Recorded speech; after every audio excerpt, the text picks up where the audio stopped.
आइए आज हम स्टडी करेंगे force due to multiple charge या बहुल आवेशों के बीच बल। पिछली क्लास में हमने देखा कि दो आवेशों के बीच पारंपरिक वैद्युत बल की गणना हम कूलाम के नियम द्वारा प्राप्त करते हैं। अब एक क्वेश्चन पर विचार करें कि उस स्थिति में किसी आवेश पर आरोपित बल का परिकलन कैसे करें जहां उसके निकट एक आवेश ना होकर उसे बहुत से आवेश चारों ओर से घेरे हों। माना निर्वात में n स्थिर आवेशों का एक निकाय है, that is Q1, Q2, Q3 up to Qn charges से मिलकर बना हुआ। अब हमारा क्वेश्चन यह है कि Q1 पर लगने वाला बल का मान कितना होगा आवेशों Q2, Q3 up to Qn के कारण।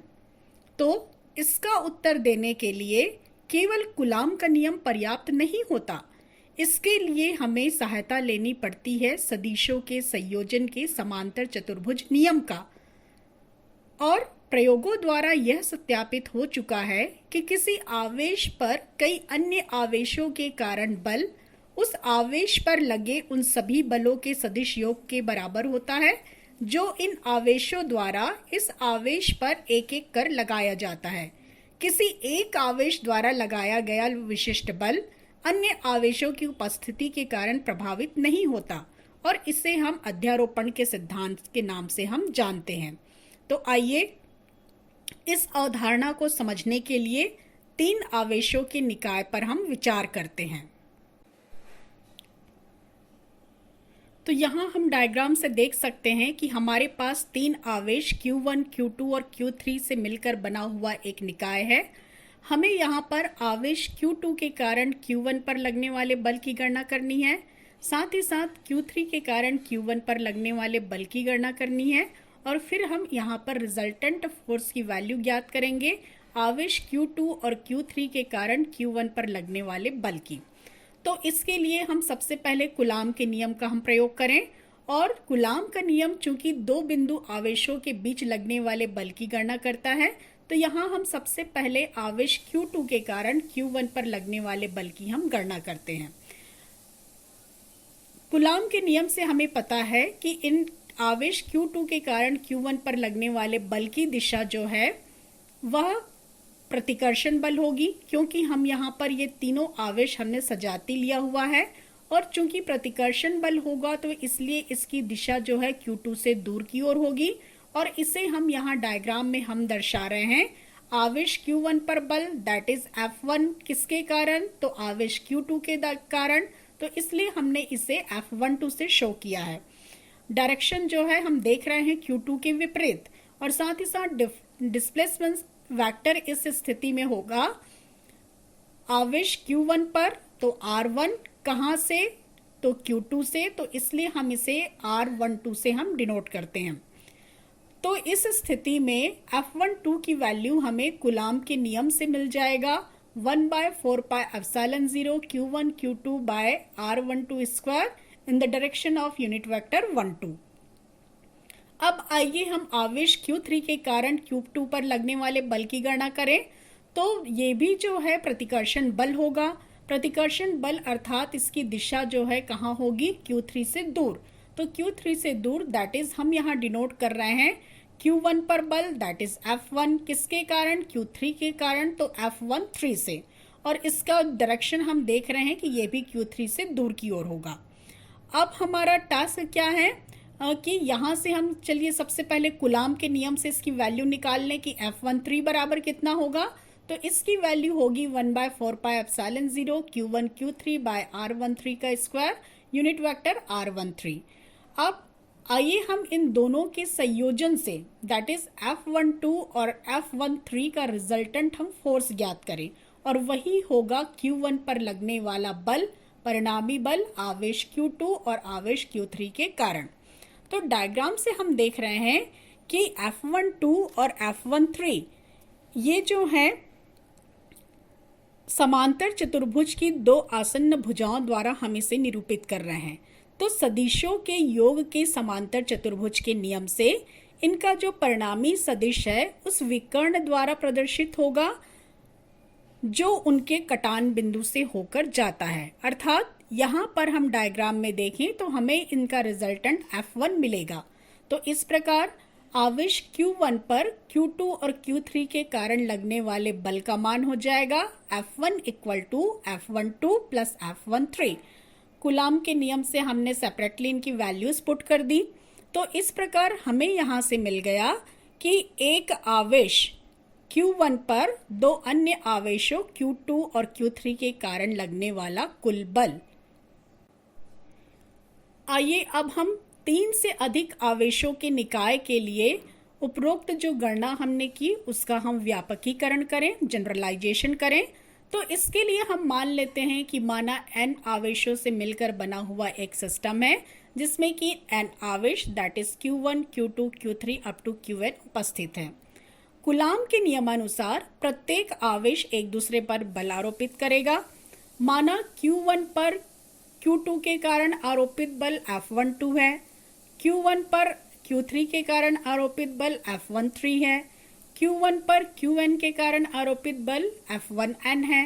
तो अध्यारोपण के सिद्धांत के अनुसार Q1 पर आरोपित परिणामी बल सभी आवेशों द्वारा आरोपित बल के सदिश योग के बराबर होगा। अतः हमें वैल्यू मिल जाएगी F1 equal to F12 plus F13 plus up to plus F1n। और वैल्यूज पुट करने पर तो इनकी वैल्यूज कूलाम के नियम से सेपरेटली हम रख दें कि 1/4 pi epsilon 0 Q1 Q2 by R12 square unit vector R12 plus 1/4 pi epsilon 0 Q1 Q3 by R13 square unit vector R13 plus up to plus 1/4 pi epsilon 0 Q1 Qn by R1n square in the direction of unit vector 1n। इन सभी में चूंकि 1/4 pi epsilon 0 common है तो इसे हम common निकाल लेते हैं। साथ ही हम देख रहे हैं हर एक टर्म में Q1 कॉमन है तो Q1 को हमने कॉमन निकाल लिया। अब इसे जनरलाइज करके हम इस प्रकार लिख सकते हैं कि summation over I equal to 2 to n और Qi बाय R1i का square in the direction of unit vector R1i। तो इस प्रकार ये जो है जनरलाइज्ड फॉर्म है और यही वैल्यू है बहुल आवेशों के बीच लगने वाले बल का।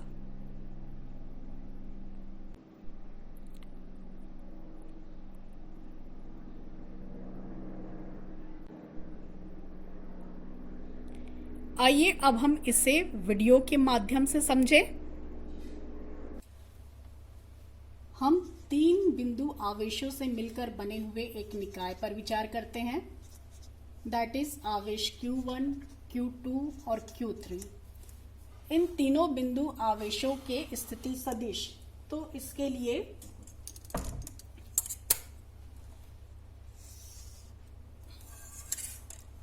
हम ड्रॉ करें स्थिति सदिश मूल बिंदु O के सापेक्ष। तो ये हमको मिल जाएगा आवेश Q1 का स्थिति सदिश वेक्टर R1, आवेश Q2 का स्थिति सदिश वेक्टर R2 और आवेश Q3 का स्थिति सदिश वेक्टर R3। अब हमें यहाँ पर आवेश Q2 के कारण आवेश Q1 पर लगने वाले बल की गणना करनी है। तो इसके लिए हम कूलाम के नियम का प्रयोग करते हैं। तो कूलाम के नियम से आवेश Q2 के कारण Q1 पर लगने वाला बल इन दोनों बिंदु आवेशों को मिलाने वाली रेखा के अनुदिश होगा और इसकी दिशा जो है, चूंकि ये सजाती आवेश हैं, तो सजाती आवेश हैं तो बल की प्रकृति प्रतिकर्षण की होगी, अर्थात Q2 से दूर की ओर होगी। और इस प्रकार हम इसे डिनोट करते हैं बिंदु आवेश Q1 पर लगने वाला बल दैट इज F1। किसके कारण? तो 2 के कारण, तो F1 2 से।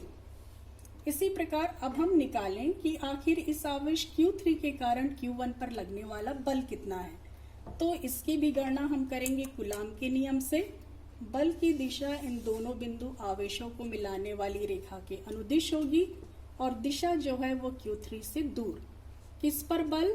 तो आवेश Q1 पर बल, तो F1 किसके कारण? आवेश Q3 के कारण, तो इसलिए हम इसे डिनोट करेंगे F13 से।